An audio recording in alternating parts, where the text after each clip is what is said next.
స్నేహితులారా, ఈ సమయాన్ని బట్టి దేవునికి వందనాలు తెలియజేస్తూ ఉన్నాను. ప్రేమపూర్వకముగా మిమ్మల్ని అందరినీ వాక్య ధ్యానంలోనికి ఆహ్వానిస్తూ ఉన్నాను.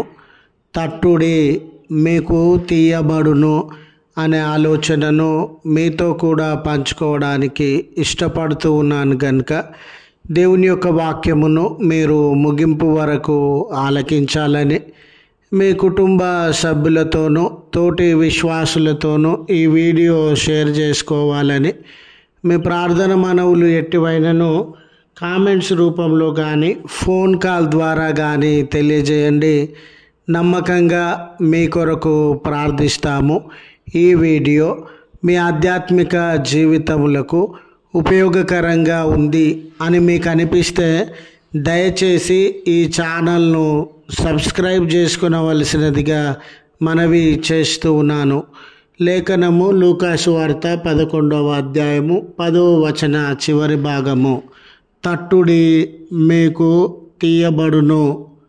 స్నేహితులారా, మన అనుదిన జీవితంలో ఏదైనా శ్రమలు, సమస్యలు, ఇబ్బందులు, నొప్పి, ఆయాసము, బలహీనతలు, అవమానములు, చింతలు మనలను ఆవరించినటువంటి వేళ మన జీవితంలో ఏ కష్టం కలిగినా, ఏ ఇబ్బంది కలిగినా ఆ కష్టము బంధకాలలోనే మనం ఉండిపోవాలి అనుకోలేమండి.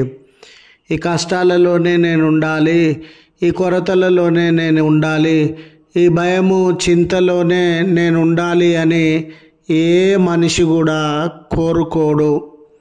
పైగా వాటి నుండి బయటికి రావాలని, విడుదలను, విమోచనను అనుభవించి ఆ బంధకాలలో నుండి, శ్రమలలో నుండి బయటకు రావాలని ప్రయత్నించేటటువంటి వాడుగా ఉంటాడు.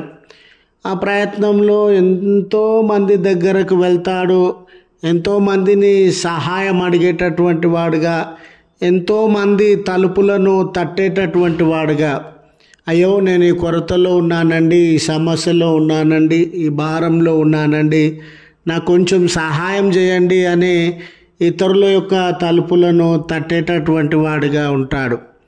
అయితే స్నేహితులారా, మనకు కష్టకాలంలో సహాయం చేసేటటువంటి వారు అరుదుగా ఉంటారు. మనం అవసరతలలో ఉన్నాము అని తెలియగానే చాలామంది మన ఫోన్ లిఫ్ట్ చేయడం కూడా మానేస్తారండి, పలకరించడం కూడా మానేస్తారండి, మనతో సహవాసం చేయడం కూడా మానివేసేటటువంటి వారుగా ఉంటారు. ఇలాంటి తరుణంలో దేవుడు మానవుని యొక్క ఆలోచనలకి అతీతంగా ఆయన కనికరం కలిగిన దేవుడుగా, ప్రేమ, శ్రద్ధ, ఈ మనం కష్టంలో ఉండగా, శ్రమలో ఉండగా, కొరతలో ఉండగా మన యందు ఆయన శ్రద్ధ కలిగి మనకు ఈ ఆహ్వానాన్ని అందజేస్తూ ఉన్నాడు. మీరు నా తలుపు తట్టండి, లేక నన్ను అడగండి, మీ కొరకు మార్గాన్ని తెరిచేటటువంటి దేవుడనుగా ఉన్నాను, మీ కొరకు కార్యాన్ని జరిగించేటటువంటి దేవుడనుగా ఉన్నాను.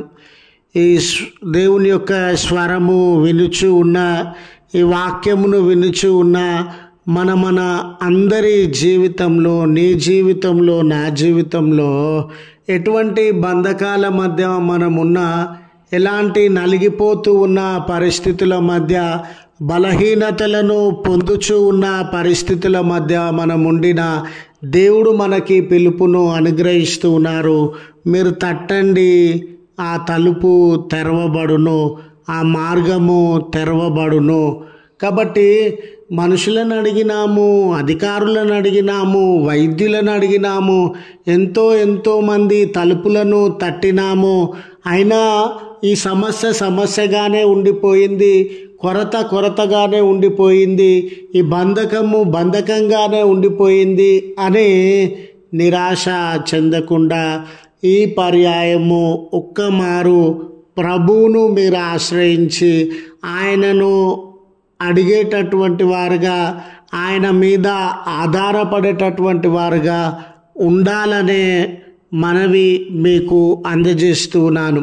మరి ముఖ్యంగా ఈ లేఖన భాగంలో మీరు చూడండి, తట్టడము అనేటటువంటి మాట ఒకసారి మనం తలుపు తట్టి మానివేయడం కాదండి.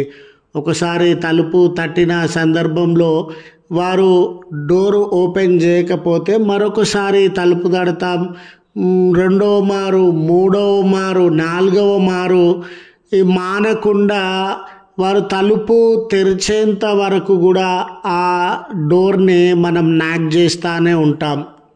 మరి ముఖ్యంగా మన జీవితంలో మన తల్లిదండ్రులను కానివ్వండి, మరి స్నేహితులను, మన హృదయాన్ని, మనసును ఎరిగినటువంటి స్నేహితులను కానివ్వండి, మరలా సహాయం అడగడానికి మనం సిగ్గుపడమండి. మనం ఏదైనా ఇబ్బందిలో ఉన్నప్పుడు స్నేహితులకు మరలా అడగడానికి మనం ఇష్టపడతాం. మన తల్లిదండ్రులను మరలా సహాయము చేయండి అని కోరేటటువంటి వారంగా ఉంటాం. ఇక్కడ కూడా అయ్యో ఒకసారి ప్రార్థించామే, ఒకసారి దేవునికి అప్పగించుకున్నామే, అయినా ఈ కార్యము జరగలేదే అనే నిరాశ చెందకుండా ఒక్కమారు కాదు, మరలా ఆయనను అడగండి, మరలా ఆయనను సమీపించండి. కార్యము జరిగేంత వరకు విసుగు చెందకుండా, ఆ బంధకము తొలగిపోయేంత వరకు విసుగు చెందకుండా చూడండి. మనుషులనే మరలా మనం అడిగినప్పుడు వారు మనకు సహాయం చేసినటువంటి అనుభవాలు ఎన్నో మనం కలిగినటువంటి వారం. అలాంటి తరుణంలో స్నేహితులారా, దేవుణ్ణి మరలా మనం అడిగినప్పుడు నిశ్చయంగా ఆయన సహాయం చేస్తాడు అని గుర్తు చేస్తూ ఈ మాటలను ముగిస్తూ ఉన్నాను. ప్రార్థించుదము. కృపగల తండ్రి, ప్రేమగల మా దేవ, మీ పరిశుద్ధ శ్రేష్టమైన నామమునకు కృతజ్ఞతలు చెల్లిస్తూ ఉన్నాం. ఈ పునరుత్థాన దినం మిమ్మును ఆరాధించుటకు, మహిమపరచుటకు మాకిచ్చిన తరుణాన్ని బట్టి మీ కృతజ్ఞతలయ్యా. ఈరోజు ఆయా సంఘాలలో జరిగే ప్రతి ఆరాధన యందు మీ ఉన్నతమైనటువంటి కృప సహాయములను అందించవలసినదిగా మనవి చేస్తూ ఉన్నాం. కష్టంలో ఉన్న బిడ్డలు, నష్టంలో ఉన్న బిడ్డలు, బంధకాలలో ఉన్న బిడ్డలు, శ్రమ నొందిన బిడ్డలు అయా ఆరాధనలోనికి చేరి మీ సహాయం కోరుతుండగా గొప్ప అద్భుతాన్ని, మేలును వారి జీవితంలో జరిగించండి అయ్యా. వారి ప్రార్థనలను విని మీ గొప్ప గొప్ప కార్యములు జరిగించబడి వారి జీవితంలో నెమ్మదిలోనికి, స్వస్థతలోనికి, శాంతి, సమాధానము, దీవెనలోనికి నడిపించబడినట్లు మీ కృపతో వారిని దర్శించుమని బ్రతిమాలు కొనుచున్నాం. ఈ ప్రార్థనలో ఏకీభవించుచున్న నీ ప్రియబిడలను, వారి కుటుంబంలను జ్ఞాపకం చేసుకునండి యేసయ్యా.